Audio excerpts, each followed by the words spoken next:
இப்ப நீங்க பார்த்துட்டு இருக்கிறது heat exchangers.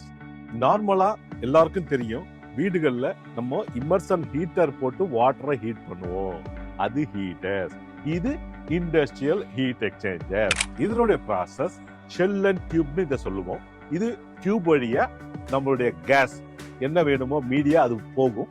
அவுட்டர்ல cool water, ambient வாட்டர்னு சொல்லுவோம், அது ப்ராசஸ்ல போகும். போறப்போ அந்த ப்ராடக்ட் கூல் ஆகும். இந்த ஹீட் எக்ஸ்சேஞ்சர்ல 3 டைப்ஸ் இருக்குது. Parallel heat exchanger, cross flow, counter flow அப்படின்னு இருக்கு. இதை நீங்க பாக்குறது heat exchanger shell and tube.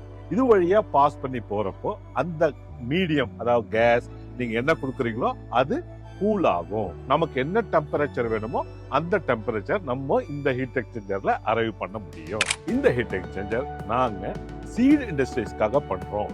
இது not only seed industry, pharma, medical, petro, நீங்க எந்த இண்டஸ்ட்ரியில் இருக்கீங்களோ அந்த இண்டஸ்ட்ரிக்கு உங்களுடைய ரெக்குயர்மெண்ட்டுக்கு நாங்க டெக்னிக்கலா ஸ்பெசிபிக்கா உங்களுடைய பர்பஸ்க்கு ஹீட் எக்ஸ்சேஞ்சர்ஸ் பண்ணி தர முடியும்.